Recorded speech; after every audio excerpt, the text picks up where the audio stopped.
में सॉल्यूशन चल रहा था ना। देखिए केमिस्ट्री लेसन नंबर 2, केमिस्ट्री में आपका लेसन नंबर 2 है सॉल्यूशन, घोल।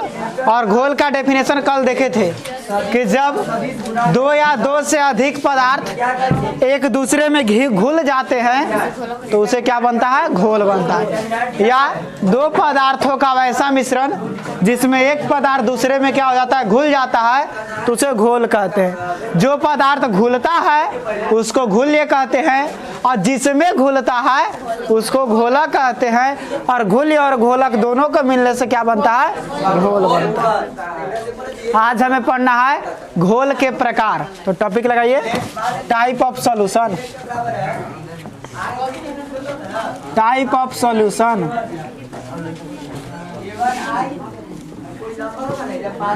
घोल के प्रकार।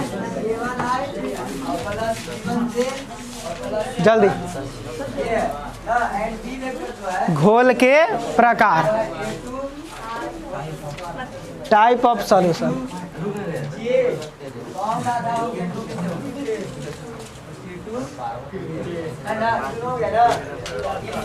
लिखेंगे घोल निम्नलिखित 3 प्रकार के होते हैं। इसको हम लोग याद कर सकते हैं डिटरमिनेंट के तरीका से, घोल है ना।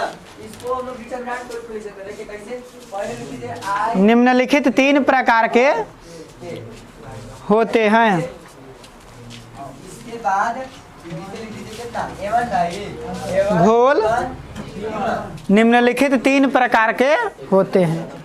पहला और डिटरमिनेंट सोल्व कर रहे हैं, जो करता था इसको लिख नॉर्मल सॉल्यूशन, माइनस बोले तो साधारण घोल, या चारों तरफ plus plus plus plus plus, या नॉर्मल घोल भी इसको कहते हैं, है ना। तो इसको मैंने ऐसे ही एक्सपेंड करेंगे, एक्सपेंड जब करना होगा दूसरा सोल्व करेंगे। दूसरा आई लिख करके मोलर सॉल्यूशन, आप इसको और तरीका से कर सकते हैं। R1 घोल होगा, आर्टिकल होगा, मोलर घोल। C2C3 का याद है। तीसरा मोलल सॉल्यूशन, मोलल घोल। तो घोल आपको कितने तरह के हो गया, 3 तरह का, नॉर्मल घोल, मोलर घोल, मोलल घोल। बारी बारी से तीनों के बारे में पढ़ेंगे। तो जल्दी से टॉपिक लगा दीजिए। सबसे पहले 1 नंबर पढ़ेंगे हम लोग नॉर्मल घोल को, मिटा दें।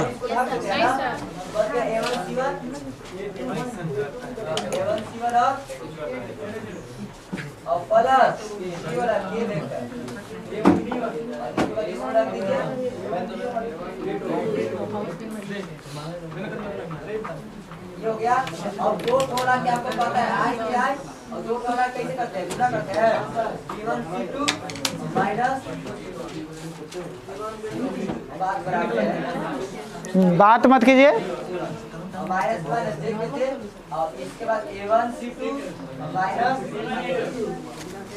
देखिए तो सबसे पहले बात करते हैं हम लोग नॉर्मल घोल का।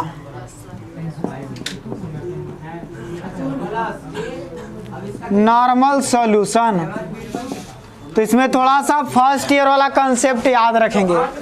फर्स्ट ईयर में भी सॉल्यूशन पढ़ाए थे, जिसमें नॉर्मल, मोलर और मोलल तीनों पढ़ाया गया था ना।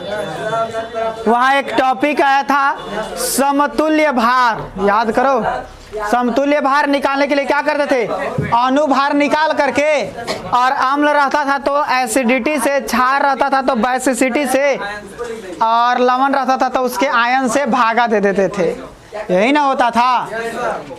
तो नॉर्मल सॉल्यूशन देखो क्या होता है कि वैसा घोल होता है, कह सकते हैं कि जब 1 लीटर घोल में, ध्यान से देखो, जब 1 लीटर घोल में किसी पदार्थ का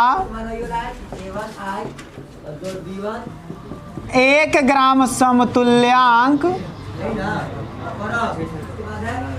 घुला रहता है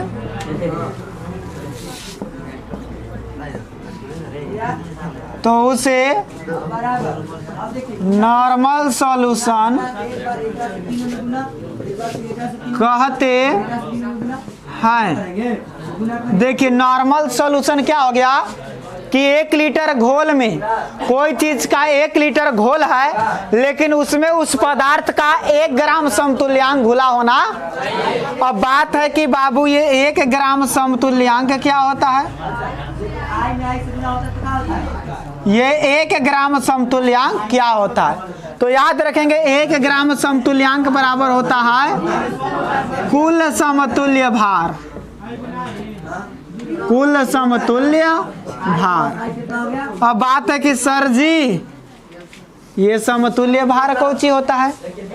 तो ध्यान से देखिए समतुल्य भार हो गया। तो आप तो लिख लो खाली होगा पूरा ना। जैसे हमको NaOH आपका एक क्षार है ना, इसका समतुल्य भार निकालना है। तो सबसे पहले सबका अनुभार लिखेंगे, बोले तो द्रव्यमान। सोडियम का द्रव्यमान होता है 23, ऑक्सीजन का द्रव्यमान होता है 16, हाइड्रोजन का द्रव्यमान होता है 1। और देखो क्षार में OH होता है ना, क्षार में क्या होता है? तो जय गो OH रहेगा उतना से भागा लगा दो। कै गो OH है? 1 गो, तो 1 से क्या करेंगे? भागा लगा देंगे। जोड़ दो 16 1 17 और 23 कितना हो जाएगा? 40 ग्राम। यही हो गया समतुल्य भार। यानी कह सकते हैं कि 40 ग्राम NaOH इक्वल टू 1 ग्राम समतुल्यांक। कितना भी आएगा उसको 1 ग्राम लिखेंगे ना। देखो लिखल है 1 ग्राम समतुल्यांक बराबर कुल समतुल्य भार, और कुल माने जितना भी आवे सब बराबर 1। एक और एग्जांपल ले लो, मान लो अच्छा ऐसे देखो H2SO4 है, क्या है? ये अम्ल है ना, तो अम्ल में हाइड्रोजन को देखना पड़ेगा, क्षार में OH को और अम्ल में H को। तो देखिए तो अनुभार लिखिए, हाइड्रोजन का अनुभार कितना होता है? 1। 2 गो है तो 2 से। सल्फर का अनुभार 32, ऑक्सीजन का अनुभार 16, 4 गो है तो 4 से। और हाइड्रोजन कै गो है? 2 गो, तो 2 से कौची कर देंगे? भागा। तो देखिए तो ध्यान से 16 चौके 64 और 32 96 और 2 98 अब बटा 2 कितना हो गया? 49 ग्राम। यानी सीधे सीधे कहेंगे कि 49 ग्राम H2SO4 बराबर 1 ग्राम समतुल्यांक। समझ में आया? यानी कि 49 ग्राम H2SO4 1 लीटर घोल में घुला रहेगा ना, तो आपका बन के तैयार होगा नॉर्मल सॉल्यूशन। या 40 ग्राम NaOH 1 लीटर घोल में डालेंगे ना, तो बनकर तैयार होगा नॉर्मल सॉल्यूशन। यानी नॉर्मल सॉल्यूशन बनाने के लिए कुल समतुल्य भार को 1 लीटर घोल में डाल देना होगा। कितना घोल में डालना है? 1 लीटर घोल में। तो कुल समतुल्य भार हो गया 1 ग्राम समतुल्यांक। तो वही डेफिनेशन बन गया कि जब 1 लीटर घोल में किसी पदार्थ का, कोई जरूरी नहीं है कि NaOH और H2SO4 का, आप कोनो पदार्थ का ले सकते हैं ना। तो कोई पदार्थ का 1 ग्राम समतुल्यांक जब 1 लीटर घोल में जाएगा तो उन्हें से नॉर्मल सॉल्यूशन बना करके लाएगा। बस इतने ध्यान में रखना है कि 1 लीटर घोल में 1 ग्राम समतुल्यांक घुला होना चाहिए। नोट कर लो। आइए देखिए, इसके बाद देखेंगे हम लोग अब मोलर सॉल्यूशन। नॉर्मल सॉल्यूशन हो गया। हाँ, टॉपिक लगाइए मोलर सॉल्यूशन।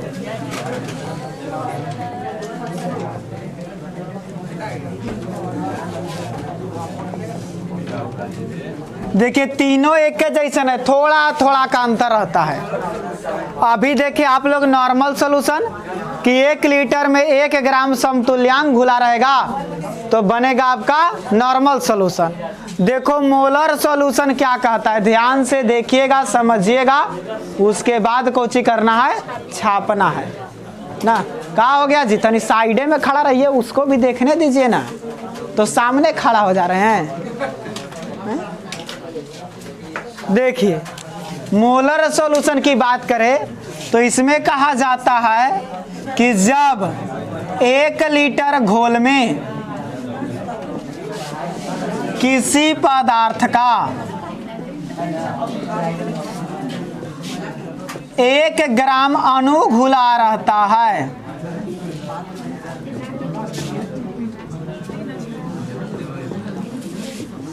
तो उसे मोलर सॉल्यूशन कहते हैं। देखिए कुछ अंतर लोक रहा है, थोड़ा सा अंतर है, उसमें समतुल्यांक था, इसमें कौची है, अणु। तो देखे थे समतुल्यांक क्या होता है, तो कुल समतुल्य भार। वैसे ही अगर आपसे पूछे कि 1 ग्राम अणु का मतलब क्या है, तो कह सकते हैं कुल अणुभार। इसमें क्या होगा, कुल। अब बात है कि अणुभार कैसे निकालेंगे, तो कोई दिक्कत नहीं है, ध्यान से देखिए ना। जैसे समतुल्य भार निकालने के लिए ऊपरे अणुभार निकाल रहे थे, नीचे से भागा दे रहे थे, भागा नहीं देंगे तो अणुभार है, और भागा दे दिए तो समतुल्य भार है। जैसे देखिए H2SO4 था, अगर इसका अणुभार हम निकाले तो हाइड्रोजन का 1, 2 है तो 2 से गुना, सल्फर का 32, ऑक्सीजन का 16, 4 है तो 4 से। अब भागा उगा लगाना नहीं है, समतुल्य भार रहता ना तो हाइड्रोजन 2 है, 2 से भागा लगा देते, लेकिन अणुभार में भागा नहीं लगाना है। तो 16 चौके 64, 32 96 और 2 98 ग्राम, यही आपका क्या हो गया, आंसर। यानी कह सकते हैं 98 ग्राम H2SO4 इक्वल टू 1 ग्राम अणु। इसको समतुल्यांक मत बोल देना, समतुल्यांक नहीं होगा कब, जब समतुल्य भार निकालेंगे तब।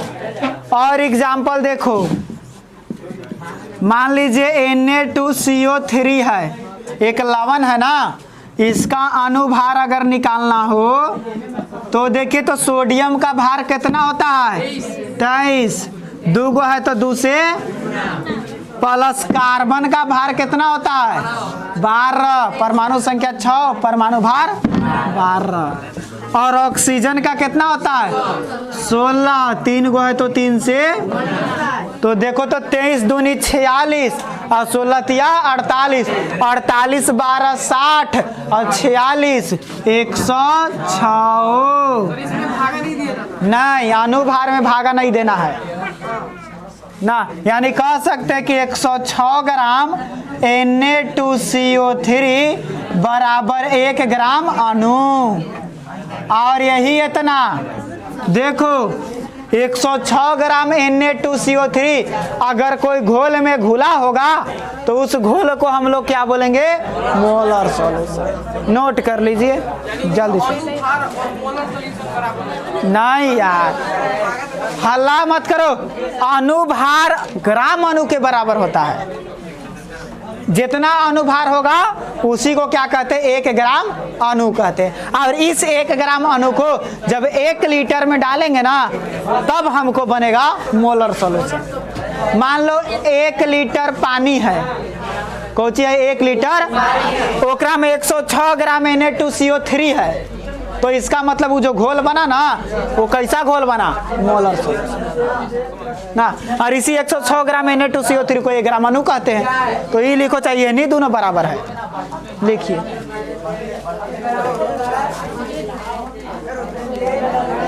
बात कम कीजिए, लिखे पर ध्यान ज्यादा दीजिए। क्या हो गया है, हल्ला, चुपचाप लिखे ना है महाराना। क्या हो गया,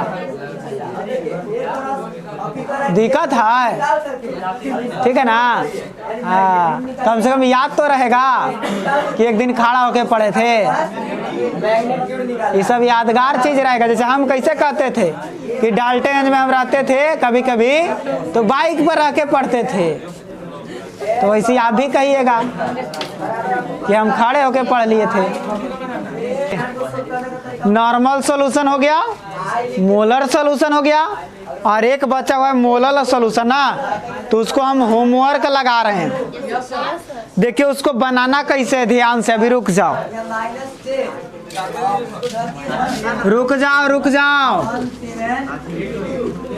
मोलर सॉल्यूशन कुछ नहीं अंतर है, मोलर सॉल्यूशन और मोलर सॉल्यूशन एक ही होता है।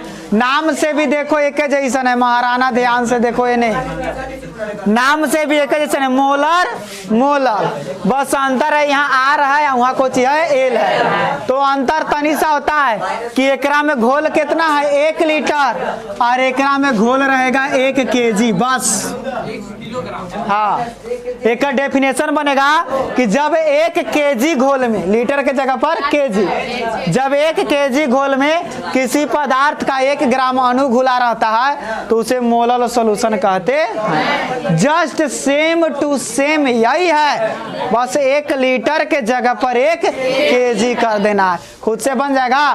बाकी सारा एग्जाम्पल ऐसे ही लिख देना है, बस यहाँ जो 1 लीटर है ना उसको कौची कर देना है 1 हो जाएगा ना। तो ये होमवर्क हो गया, बाकी मिलेंगे हम आप लोग के अगले क्लास में।